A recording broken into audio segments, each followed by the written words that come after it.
This is Wycombe Sound. Hello everybody, you're listening to The Art Show on 106.6 FM at Wycombe Sound. I'm your host Dane Cobain. This is the weekly show where we have local arts news, we have different guests each week, we head over to the Rhyolite Zone for a short story and or some poetry, and we have a review from Twangling Jack Ford later on in the show as well. As always, before we get started, you can email me here at the studio with any feedback, thoughts, etc. On dane.cobain@wycombesound.org.uk. That's dane.cobain at wycombesound.org.uk. I particularly want to hear from local creatives, artists, musicians, poets, etc. You name it. If you want to be on the show, if you'd like to do an interview, or if you've got MP3s to share, I would love to hear from you. You can also find us on Facebook if you search for The Art Show on Wycombe Sound, and we are repeated Monday nights on Wycombe Sound. We're also on the Wycombe Sound Listen Again, and you can find us on iTunes, Spotify, and pretty much all good podcasty places. So, we're going to head over to the Rhyolite Zone, and this week we have myself with some more poetry. So here are some poems by Dane Cobain from Kiss Kiss Death Death, which is a new poetry collection coming out at some point, probably next year. Struggling to breathe on West End Street. The little train. The little train has little wheels that always keep a-rolling. The little train cried little tears and needed some consoling. The little train has little eyes and little ears for hearing. The little train had little dreams of angels disappearing. The little train is getting old and soon will need replacing. The little train went off the rails and needs a little chasing. The little train is rusty now and skies are clouding over. The little train is in the sea beneath the cliffs of Dover. From the mouth of a cat. I will fight you, puny human. You're just a giant rat in a baseball cap. Stroke me now before I growl and howl your tiny house down. You call that a garden? Mrs. Jones down the road grows roses and she feeds me fishies when I'm feeling greedy, which is almost all of the time. I don't have time for your whining. I sleep all night and I sleep all day and I try to escape when you're away from me. I remember ancient Egypt. The pharaohs had nothing on me, my sweet. Milk from the skulls of 1,000 virgins. Hold the door, Hodor, you've got to let me out. Let me out. Let me out. Let me out. Let me out. Meow. Meow. Meow. Meow. Blah. The common cold has got a hold on me and now I'm coughing and sneezing and trying not to smoke a cigarette.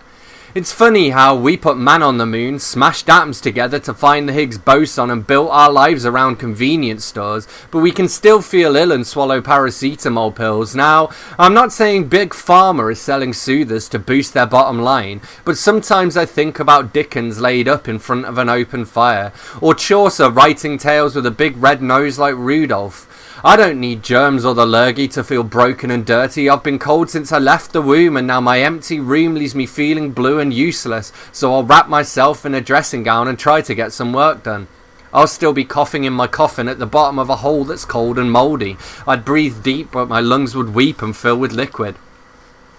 The colours exploded.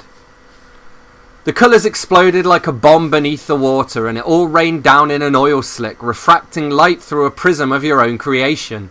Angry reds and angry blues and angry yellows in various combinations. Angry oranges and angry greens and angry violets, like a off poem for Valentine's Day. It's all the fun of flags with twice the hassle. Backwards plans to take a blank canvas and plaster it handsome. Hard to understand like a cancer scan or a pension plan, fam. When I dissolve into molecules, I'll be a see-through green on a computer screen, or a passionate red that's not right in their head, but baby, you can see my colours when you can't see nothing else, and besides, I was born to be a rainbow. You can be a rainbow too if you'd like to join me. Remembrance poem. I am a member of a privileged generation. I have to fight for what I believe in, not with guns on the Western Front, but with the same words Churchill used to raise the spirits of a nation. War is hell, it's kinda obvious, and yet we're so self-absorbed by selfies and porn that we forget those names on the war memorial. They're not just names, they're people who fought in the Second World War so we could take photos of what we eat in restaurants. Good men didn't do nothing. They risked their lives for you and I, and while the world has changed, some things remain the same, and if history repeats itself, I hope to high hell we were listening. And hey, the Germans died too, and so did the Jews and the Gypsies, plus hundreds of thousands of innocent people. And while Hitler was evil and needed dealing with, it was a high price to pay for all nations, and not just ours.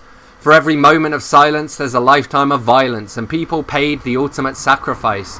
I'm grateful for that, every time I wake up and the sun is shining. The youth of today must make this relevant. The lives that are gone must not be forgotten. The tortoise, the bear, and the hare. Slow, steady progress is the way to win the race, like the tortoise and the hare securing their seats in the Houses of Parliament. But the tortoise and the hare never knew they were being watched live online by people who never knew them. No one knew about the bear. The bear was at home with his hands across the keyboard, a little overweight, a lot unemployed, and just generally not motivated to race against the tortoise and the hare. In fact, the bear couldn't bear to bare his beer belly, so he grabbed his gun and climbed onto the rooftop. The hare reached the finish line and bang! He got shot in the side of the head, back and to the left. The tortoise saw and turned around, but even a slow zigzag couldn't save him. Bang, bang, bang, and now his shell looks like a hunk of mouldy cheese. The people online got the show they really wanted, and the bear was caught and tried as a domestic terrorist. The end. I was never good with morals. Counting. 10 little blueberries slowly swelling in the sun. 9 aggressive journalists with stories full of blood. 8 incessant bakeries with slowly rising donuts. 7 shady spinsters with their heavy skin like coconuts. 6 insipid pizza men with logos on their boxes. 5 fiery furnaces with bellies full of foxes. 4 affordable freezers freezing blocks of ice. 3 rings for the elven kings as they sit beneath the sky. 2 enchanted heiresses with wedding rings of gold. 1 delighted deity whose story's never told. No more new ideas today, I think my brain is melting. Minus 1 day off my life, I don't think this is helping. The National Arboretum. So much death and wasted potential. Brave boys and girls, dogs, horses, pigeons, postmen killed in action just delivering the mail. Hollow-eyed prisoners of war with no food in their bellies, forced to build Burmese railways, and all the birds are so peaceful here. Kids who lied about their age, shot at dawn or sent over the top to stare down the barrels of German guns, men killing men on both sides of the trenches. Groves of trees and names carved into marble blocks, a big bad obelisk as the sun goes down on the Somme, 20,000 dead in 1 day of fighting. Overweight women in motorised chairs, army cadets in camo and middle-aged men drinking Peroni in the cafeteria. 100 years of history represented by the trees of the Arboretum. No time for fight or flight, they just tried to survive with their lives on the line. I couldn't do it, but they did it, so I don't have to. Respect is due, and so I paid it. 2 friends shaking hands in the liver. Coffee, meet booze. Booze, this is coffee, my friend at 9 AM when I'm half awake and struggling to function. Coffee, booze makes me sing karaoke, and sometimes I also fall over. Booze, coffee is the one I warned you about. It sometimes makes my hand shake like you do. Booze, I'm sorry, but I think we need to talk. Coffee, I don't like it when you're black. I'm not a racist, but white is right and black is whack. You can call me a white coffee supremacist. Coffee, you need a little sugar. Booze, you're sweet enough. Booze, I've got the blues. I used to abuse you loosely, but now I need to put the kettle on. Coffee, I'm a-comin'. Don't let me fall asleep in a meeting. Booze, I'm sure I'll see you later. Love poem for a new computer. You, my dear, are a thing of beauty. I mean, get a load of those contours. You are amazing. 16 gigabytes of RAM, ultra-fast processor, triple screen capabilities, and holy moly, I'd like to dip your LEDs in maple syrup. I haven't even met you yet. The stories we'll tell, my God, the work we'll do. I know you don't have feelings, but I've got enough feelings for both of us. I shall name you Jane, so you can be Jane Cobain, my little mainframe. Dear God, you've got more ports than Portsmouth, baby. Open wide and get your trays out. I've got a big old disc to put into you. Jane, I see your software. You remind me of me when I was younger. Now let the race to obsolescence begin. I wonder who'll get there first. Okay, those were some poems by myself, Dane Cobain. You're listening to the Art Show on 106.6 FM Wycombe Sound. And we're going to have a little bit of music now. This is Magic Circle by last week's guests, Sloth in the City.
In the future, you'll be able to watch TV on your microwave, 3D print yourself a personal butler. You rang, Mom? And get fit by just looking at a treadmill. OK, maybe not that. But wherever the technology does go, radio will go there too. Because Radio Player is working with the world's leading car and tech companies to keep radio out in front. Radio Player. In the car, in the home, in the future. Find out more at radioplayer.org. Someone jogging, walking their dog, or working out in the park is highly likely to have COVID-19. This is a national health emergency. Around 1 in 3 people have no symptoms and are spreading it without knowing. So exercise locally. If you're on your own, you can meet one other person. But keep your distance. Exercise, don't socialize. And wash your hands the moment you get home. Stop the spread. Stick to the rules. If you bend the rules, people will die. Stay home. Protect the NHS. Save lives. Hiya Bucks! That's not just me saying hello. Hiya Bucks is a magazine and website for Buckinghamshire, exploring the county, seeing the sights, meeting the delightful people and keeping up to speed with what's going on. We support local artists and producers, visit tiny libraries, meet ballet dancing estate agents and give away bottles of gin. Can you bear not to join in? Follow Hiya Bucks on social media. For daily readings, go to hiyabucks.com and look for the free Hiya Bucks glossy magazine. You're listening to The Art Show on 106.6 FM Wycombe Sound. I'm your host, Dane Cobain, and I'm joined by this week's guest, who is comic manufacturer, illustrator and writer, David Leach. Over to David. The first question is one I ask everybody. Oh, there's my cat. What was the last book that you read and what did you think of it? Oh, God, the last book. Do you mean, does it have to be a book or can it be a graphic novel or comic book? It can be a graphic novel if you would like as well. What's the last thing I read? Oh, yes, I read an absolutely fantastic graphic novel by a real comic legend called Barry Windsor Smith. That's the artist. The book's called Monster, and it was a 350-page epic graphic novel. Absolutely stunning. Lots of things about relationships, child abuse, domestic violence, the Nazis, the Second World War, a secret government plan to create super soldiers. It was just brilliant, absolutely brilliant. Artwork was absolutely stunning. I totally loved it. So that's the last I read. Must have been a lot of work as well for 350 pages of it. He's been working on it off and on, I think, for a decade or so, maybe even longer. He's one of the true greats in comic books. So I read that and I loved it. Thought it was fantastic. Cool. And speaking of comics, obviously that's one of the things that I wanted to talk to you about. And I wondered if you could tell us a little bit about your history with comics and how long you've been making them.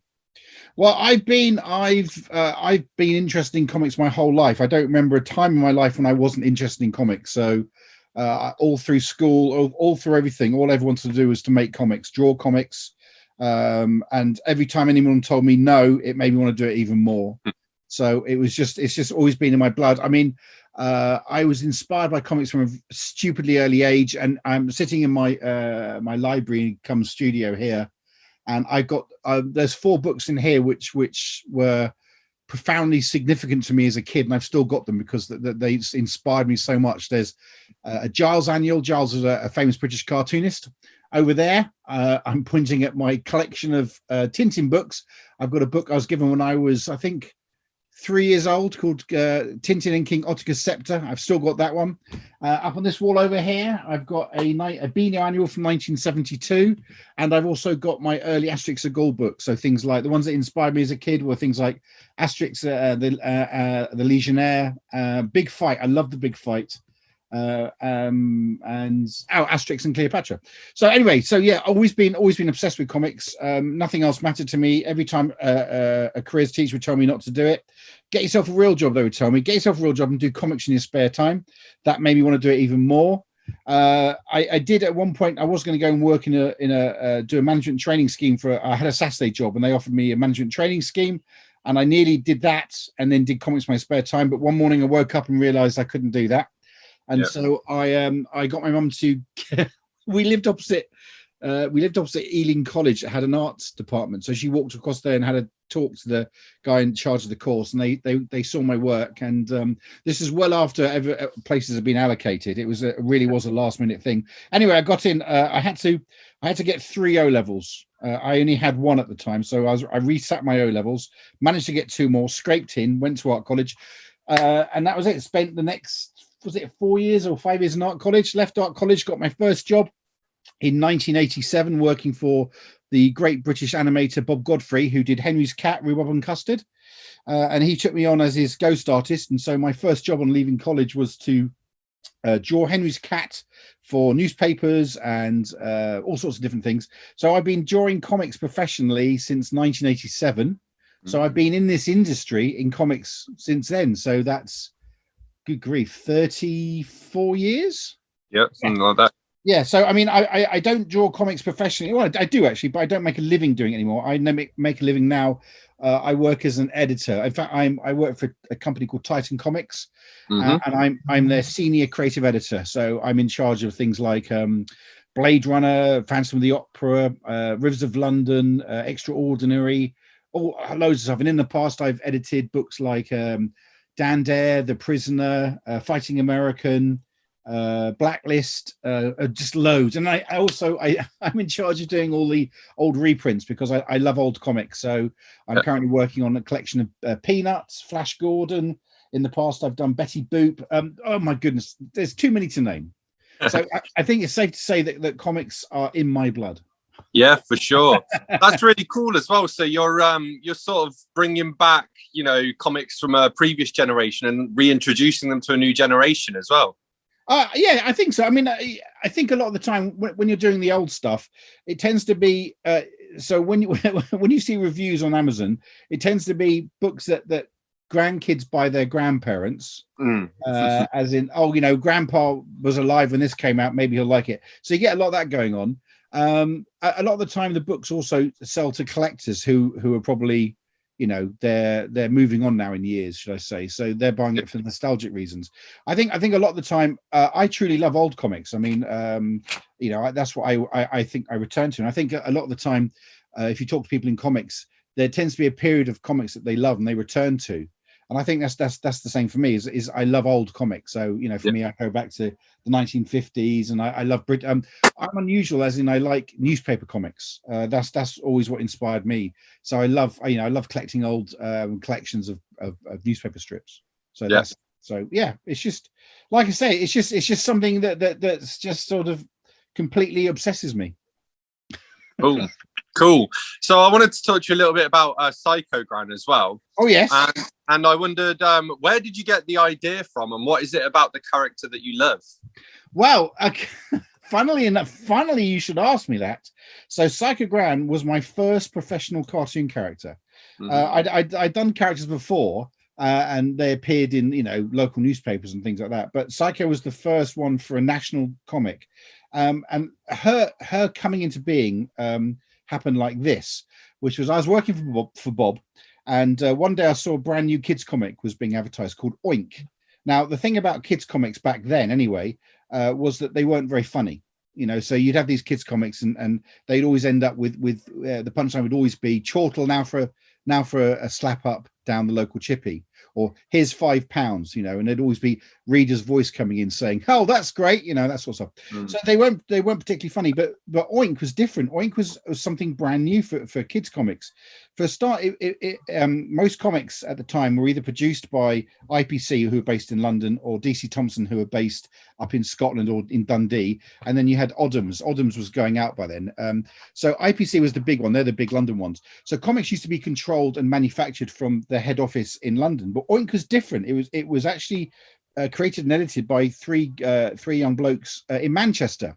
So they were completely free of the whole management scheme, so they could do whatever they wanted to, and they had a real vision for this comic. And so it was Tony Husband, Mark Rogers, and Mark Gallagher. They were the three guys behind it, and they got together a whole team of young cartoonists. So people like Charlie Brooker, who now does Black Mirror. It was his first job was working on Oink. So I saw an advert for Oink, and I thought I've got to be in it. So I approached IPC, who were the publisher of it, and I had to do a tryout. So I was not forced. I was offered to draw a strip for Wizard and Chips comic, and if it was good enough, they would publish that, and they would also give me an introduction to Oink. So I did that, did a four weeks worth of strips for Wizard and Chips, and then I had to come up with a cartoon character. So I've always had this idea about humor. Okay, is that humor you can do humor in one of two ways. You either have a crazy character and you put them in the real world, and the humor comes from how that character reacts, or you put a real character in a crazy world. So obviously Psycho is the first, which is she's a crazy character and you stick her in the real world. So once I knew that was the approach I wanted, it was just trying to think of, I was playing with different types, different cartoon characters. So I thought, wouldn't it be fun if you had a cute little kitten who was really cute and adorable, but it's actually really violent? I thought, no, it's been done a million times. So I went through all the different permutations, and then suddenly I thought back to the things that I loved as a kid, and there were three things I loved as a kid. Well, many more than three. But in terms of what inspired me, there was the Goodies, who did a great funny sketch about grannies, which I loved as a kid. Then there was Monty Python, who did a fantastic sketch called The Hell's Grannies. And then there was Giles the cartoonist. Now, Giles had a family called the Giles family in his comic strips. And one of them was Grandma, who used to sit in the background and never say anything, but she was hilarious. And I always remember one cartoon that completely just blew me away when I saw it. And it was a main gag. So the Giles family was sitting in the room, and they're watching a news report about the budget. And so Dad Giles is talking to wife Giles about the budget and the jokes about that. But in the background, Granny sat there doing a puzzle. And what made this so funny was it's just a little aside. She sat at a little table doing a puzzle, and she's got a hammer in her hand, and she's hammering the pieces. I thought that was hilarious. So anyway, that's where the inspiration for Psycho came from. So the idea of, I wanted to do a character that looked incredibly like, everyone thinks the elderly are sort of like, oh, they're, they never think that the elderly have had lives, have done something. Yeah. So I thought, wouldn't it be really funny if you had a cartoon character who looked really old and frail and delicate and, oh dear heavens to Bitsy, I'm very old. But in actual fact was the most violent, the strongest, the most vicious thing on the whole planet. And that was Psycho Gran. And then basically she just arrived fully formed. It was just like, oh my goodness. And once she popped into my head, I did the first gag, which was a joke I remember being told as a kid, which was she's standing on a pier. She's shouting out 159, 159, and this bloke walks up to me. He says, "Excuse me, madam, I can't help noticing that you've been stood here all day shouting out 159. Can I ask you why?" And she grabs him and she chucks him over the pier and she says 160. And that was the very first Psycho Gran. In fact, I've got it on here. I'll show it. Yeah. Hey, look at this. So this is actually, it's not actually the original artwork. This is actually a page from the comic itself. This is how they used to do comics in the old days. So this is the actual artwork that was used that was printed from. That's the very first Psycho Gran strip. So anyway, that's how Psycho Gran. So I've been drawing it since 90. So Oink the comic only lasted for, I think it was 80 odd issues. It came out in 86 and it went on till I think 89, and it folded. And then I stopped drawing Psycho Gran. I didn't draw for until, oh crumbs, I think it was 12 years later. It was longer than that. It was 2012. My nephew said to me, "Would you draw a comic strip for my school newspaper?" And I said, "Yeah, of course I will." And I thought, what should I do? So I just redrew the first Psycho Gran strip, and I enjoyed it so much I started doing more of them. And I've been drawing it ever since. So since 2012, I've done I've done so much, it's hard to remember. I've done about 200 pages of comic strip now with Psycho. I've done loads of stories. She's now published online in a digital comic called Aces Weekly. That's published by David Lloyd, who drew the fantastic V for Vendetta. So he does this digital comic called Aces Weekly, and she appears in that. I also do a book called Psycho Gran Versus, which is basically her beating up comic book characters and movie characters. So it's just, if you imagine 32 pages of an old lady kicking and punching big, strong, muscular men in the genitalia, which I find inherently hilarious. Yeah. Yeah, cool. You're listening to The Art Show on 106.6 FM Wycombe Sound. I'm your host, Dane Cobain. I'm here in conversation with David Leach. And this is some music. This is Maz Manzini with Remember Remember from his upcoming new album release.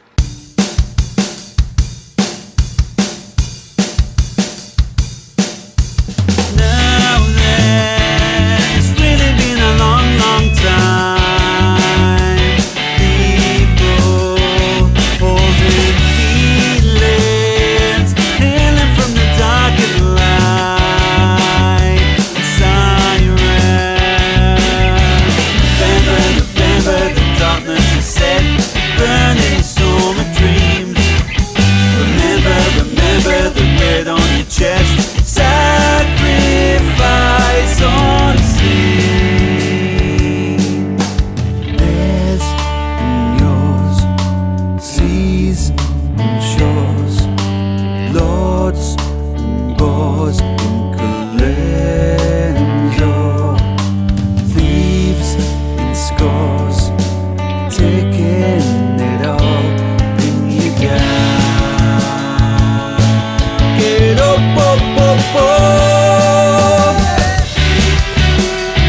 selection.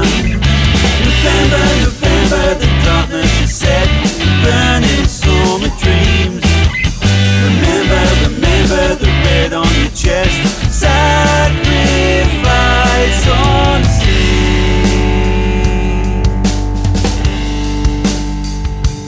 Talk about theirs and yours, queens and pawns. Time to set a new course with no cargo, no cargo. Theirs and yours, kings and pawns. Sail to the source with no cargo, no cargo. Even if we all capsize.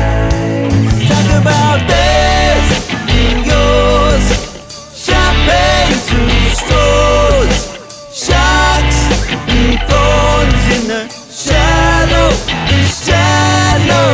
theirs and yours, backbend through walls. Time to sell a new course with no cargo, no cargo. Even if we all capsize.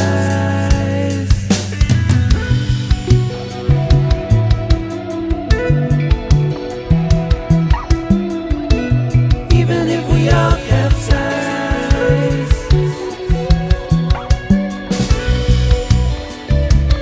Even if we all capsize.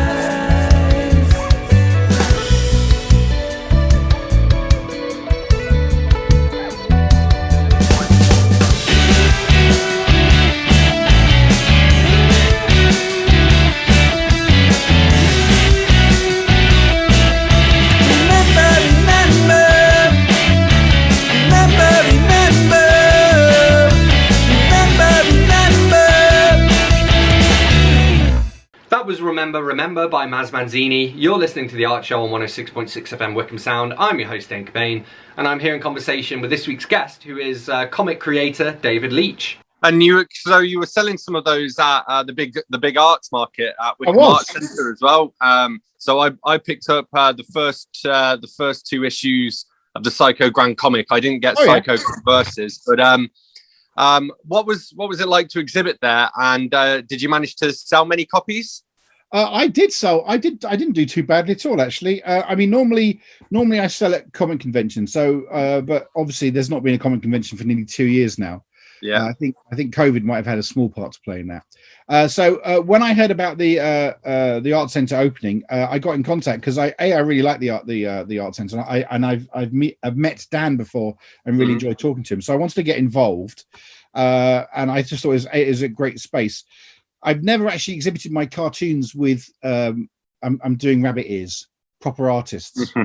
So that was quite interesting to sort of just to see how they'd react to me. And the population, the public who came in, it was very interesting. The ones who would stop and talk, invariably, I've got the gift of the gab. I can sell.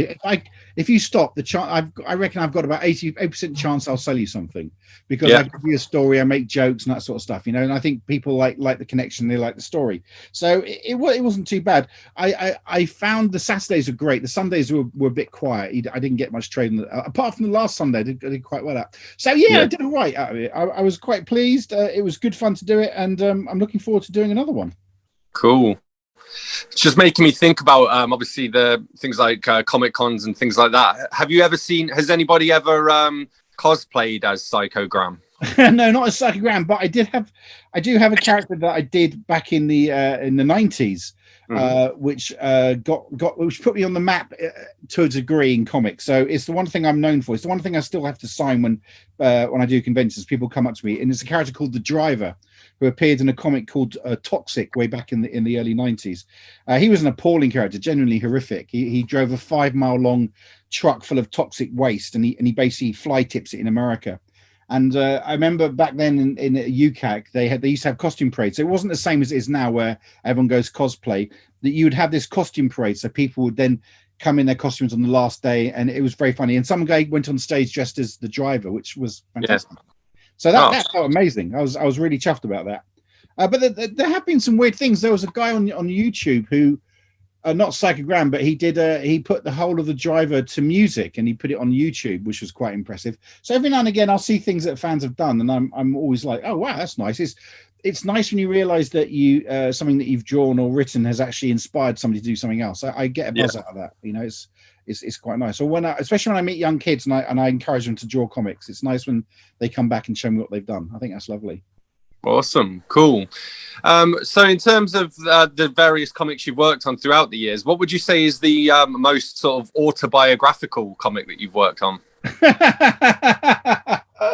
Well, funny you should ask me that one, because I'm actually doing my own autobiographical comic, which is called David Leach Conquers the Universe. So far, I've just finished. Look, in fact, last year in lockdown, I drew issue 3. So it's going to be a 4-book miniseries. I've just finished issue 3, and it's published by 2 companies. It's published by Aylesbury's fantastic comic shop, Dead Universe, and it's also published by a company called All True Comics, and their motto is "We never lie." So every word in the comic is absolutely true. So in issue 1, I fight Godzilla, and issue 2, I go into outer space, fight an alien, and meet my wife. But it's all true. So anyway, so they publish it for me. And what it is I wanted to do an autobiographical comic that wasn't about my life, because my life isn't that interesting. I've just spent most of it shut in a room drawing comics. But what I wanted to do was I wanted to do an autobiographical comic that explored all the things that have inspired me as an artist. So it's laden full of little Easter eggs and stuff. So there's lines of dialogue from my favorite movies. There's references. There's all sorts of little hints and subtle nods. In the first issue, I'd actually hidden my telephone number. The idea being, if you actually could find my telephone number, you'd be able to ring up and talk to David Leach. Now, the weird thing about the comic is that although the character is called David Leach, it's not me. It's another character called David Leach. And so we've had similar lives. So he's slightly different, as in he's been divorced. I'm not divorced. All that sort of, so there's little subtleties like that. So anyway, yes, a comic about all the things that have inspired me as a cartoonist. I drew issue 3 last year, and that should be going on sale hopefully this year. Actually, I need to talk to Dead Universe Comics and see if they're up for publishing it. So yeah, maybe that one. Yeah. Awesome. And so in terms of like your approach to publishing, it sounds like you've worked with a few different publishers. I mean, how has it changed throughout your career? Because obviously you'll have sort of been working sort of pre-internet explosion and all of that stuff. So how's the process changed throughout the years? Well, I mean, in the good old days before the internet, this is the thing I get asked all the time: how do you break into comics? I always say, well, it's really easy. Just make sure you're in the right place at the right time, and it's who you know, not what you know. And then that's all you need to know, which isn't very useful. But in the good old days before the internet, you could actually phone up editors and art editors of comics, and you'd say, "Can I come in and show you my folio?" And they say, "Yeah, sure, come along." You can't do that anymore. So a lot of the time, I genuinely believe that in the good old days, what you'd be doing is not only were you selling your work, but you're also selling yourself. And I always felt that if you could engage with an editor and you could make them laugh, you could talk to them, and you build a rapport, that would pay dividends. I've always been a very strong believer in that. You make connections and you meet people and you like them, and that helps you. So that doesn't happen now, because obviously what happens is that you send in your PDF portfolio, and you hope to God that someone's looking at it. So that's a lot different. So the internet has sort of opened comics up in a weird way, but it's also shut them off. So it's harder to talk to editors. But the internet, because it's free to publish stuff on the internet, loads of cartoonists are popping up. Now, the interesting thing, the one thing that's changed comics beyond all belief, as far as I'm concerned, is the popularity of conventions. Because what you have when I first started doing conventions back in the late 80s, early 90s. It was just an excuse for all the artists and writers to meet up and spend the whole weekend in the bar getting drunk, and then you do a couple of panels, and that was it. But now what happens is that conventions put you behind tables, and you'll spend all day signing, and you're talking to fans. So there's much more interaction between the fans and the creators, which never used to happen in the good old days. Yeah.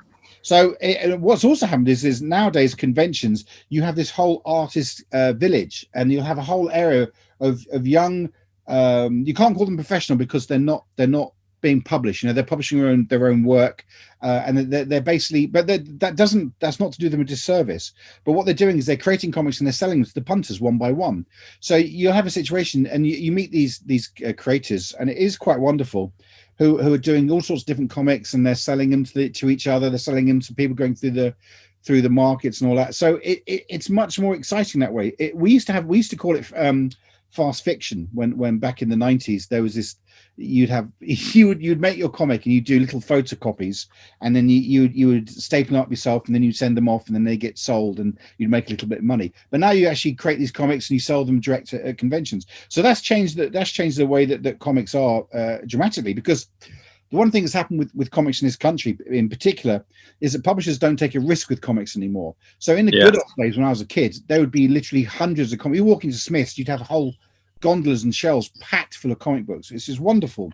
But now if you walk into Smith's, most of the comics you see are in plastic bags. They're full of toys and gimmicks. They're all based on TV shows or movies. There's nothing. The only original comics left now for kids anyway. There's the Dandy, the Beano, because the Dandy got canned a few years ago. So there's a Beano, which is doing very well. There's the Phoenix, which is a comic that started life out as the DFC, which was David Fickering Comics, and it became the Phoenix, and that's doing very well. It's a bit worthy for me. I sort of feel it's a bit too educational, as in it likes to teach kids things, and I tend to feel with comics that the last thing you need with comics is to teach stuff. It should just be. But this is me. I'm not doing it down or anything. But for me, I don't think you need that. And then obviously for adults, you've got Viz, which is a truly great comic, you know, and it's wonderful after all these years. Yeah, so that's it. So comics have changed dramatically. So basically, you know, unless you're doing it based on a TV show or a licensed character, it's almost impossible to get a comic off the ground now. So there are lots of things with Kickstarter. You'll find this loads, is that people putting together comics, and that's certainly changing. I've seen that in the stores. There's quite a few Kickstarter based comic projects now that are on sale in Smiths, which is fantastic news. Yeah, so that's all. Resurgence, you know, which is. Because let's face it, the amazing thing is that comics now have never been more popular, and yet sales have never been lower, which is crazy. Yeah. It's like, you know, Marvel and DC keep pumping out these humongous films that earn billions of dollars at the box office, but it doesn't mean that comic sales go up at all, because people don't read comics. They don't need to, because they can watch the movies. So it's a crazy old world. It's crazy, man. It's crazy. I just wanted to ask one last question, which is, you know, well, it's two actually, but what's next for you, and where can people follow you to find out more? What's next for me is I need to get around to doing, I keep doing new Psycho Gran strips races weekly. So that's all. I'm always doing that. I need to do, so for me personally, my next comic projects are finish off issue 4 of Psycho Gran Versus, which will be the last. I'll have done 4 issues of that. Then I'd like to bring out issue 3 of Psycho Gran Comic Capers Cavalcade, which is a collection of all her comic strips. So I want to do that. And then I really need to get around to doing the final issue of David Leach Conquers the Universe, because it's taken me over 20 years to do 3 issues, and I need to finish it off before I die, which would be nice. So that's that for that one there. In terms of where people can keep people, Psycho Gran has her own Facebook page. So if you need to contact Psycho Gran, like if you want to buy her comics, have a look at her stuff, you can check her out on Facebook, and she's awfully friendly. That's funny. And I'm on Facebook, and that's it. So I don't have an official website as such. All right, big thank you to David Leach for joining me. You're listening to The Art Show on 106.6 FM at Wycombe Sound, and this is Humans Can't Reboot with Lost Soul.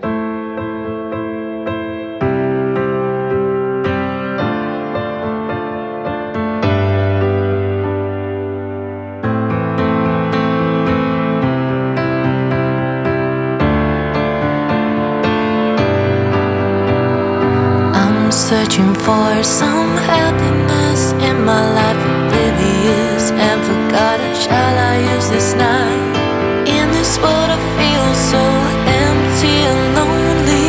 Loneliness seems to be my one and only. I've been losing more of myself day by day. Nobody seems to notice the pain on my face. I'm an old soul encased in a young body. Sleeping has become a new favorite hobby.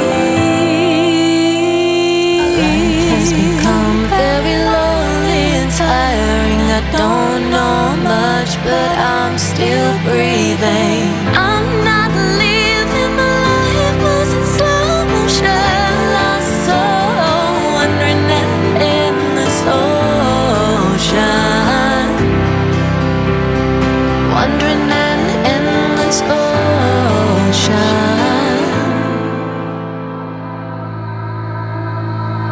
Tried so hard to be normal once or twice, but those were the worst days of my life. I've tried to drink away the lonely nights, but my pain knows how to swim, and so it survived. I feel so lost, so deep inside of myself. Feel like I've lost all my beauty and wealth. Maybe I'll be alright one day, I say. It'll take more than words for my pain to go away. Life has become very lonely and tiring. I don't know much, but I'm still breathing. I'm not living my life, losing slow motion. Lost soul, wandering in this ocean. Wandering in this ocean.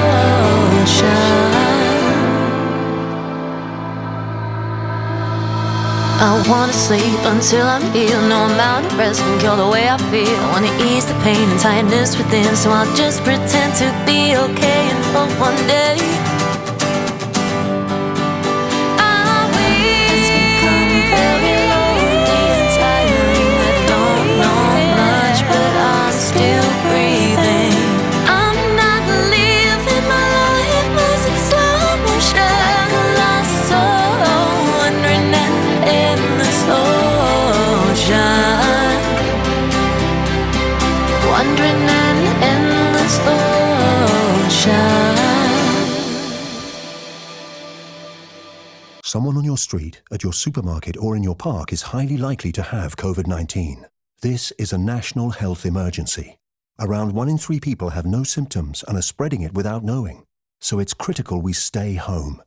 Don't meet anyone outside your household or support bubble except for exercise. Only go out if it's essential. Stop the spread.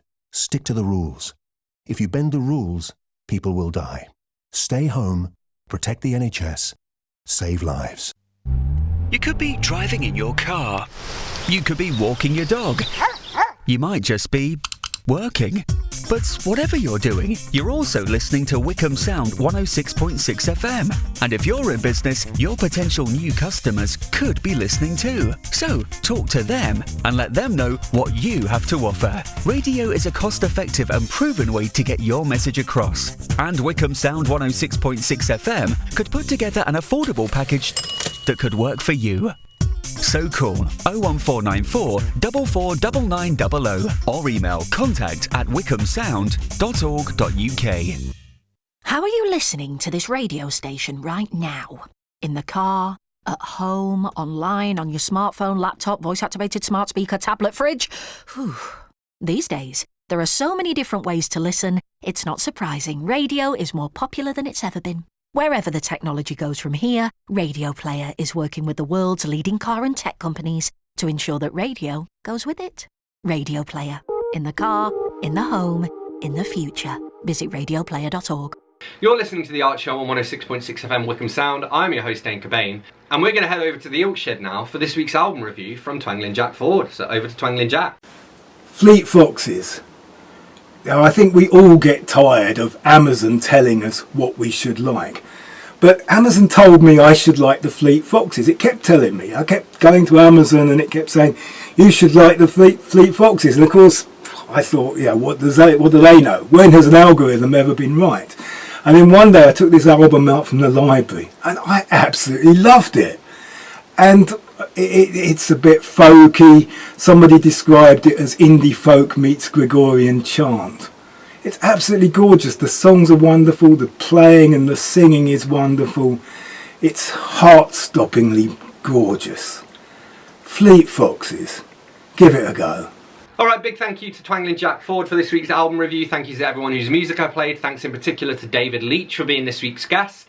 As always, I'd love to hear what your thoughts are on the show, so you can feel free to send me your feedback on dane.cobain@wycombesound.org.uk. That's dane.cobain@wycombesound.org.uk. And I'm always looking for guests, creatives, and also people with MP3s, people who might want to take part in the Rhylight Zone, people who want me to share their music. Just don't hesitate to reach out and get in touch. As always, you can also find us on Facebook if you search for The Art Show on Wycombe Sound, and we're repeated Monday nights on Wycombe Sound. We're on the Wycombe Sound Listen Again, iTunes, Spotify, all of that good stuff. Just check it out, it's a lot of fun, mate. And I'm going to leave you with one last tune. So this is the band that I am in with Twangling Jack Ford. We're currently working on releasing an album called the 12-Step Program, and this is one of the tunes off that. It's actually one of my songs. It's called Lean Down on Me by The Ilk. I will see you next week.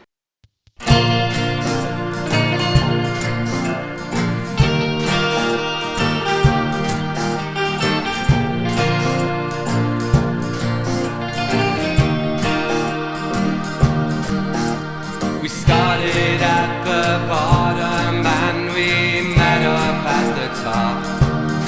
And you don't know what you're missing till you realize it's lost.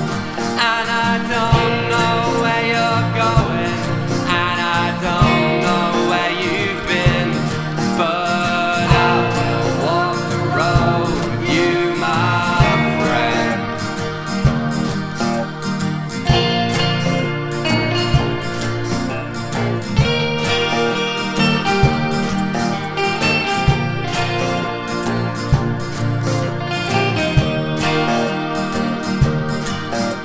I met her at the crossroads, but I took a funny turn. Now the wolverines and foxes think that I'm a skeleton, and they make me run away before we get a chance to talk. But my friend, this is the road we have to walk.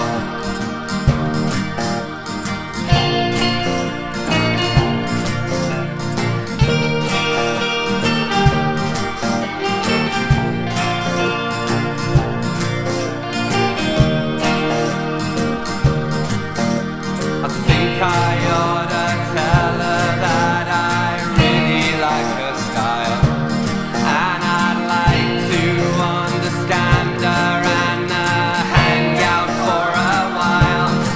And I don't know where I'm going, and I don't know where I've been, but I will walk the road with you, my friend. They're not nobody's problems, 'cause someone has gotta solve them. But you can lean down on me.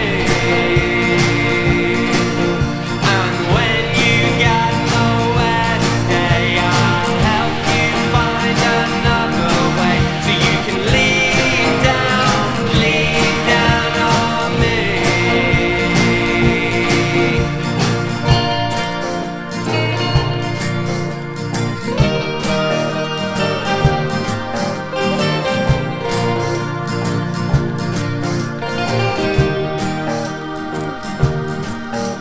We started at the bottom and we met up at the top. And you don't know what you're missing till you realize it's lost. And I don't know where you're going, and I don't know where you've been, but I will walk the road with you, my friend. They're not nobody's problems, 'cause someone has gotta solve them. But you can lean down on me. And when you've got nowhere to stay, I'll help you find another way. So you can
is Wycombe Sound,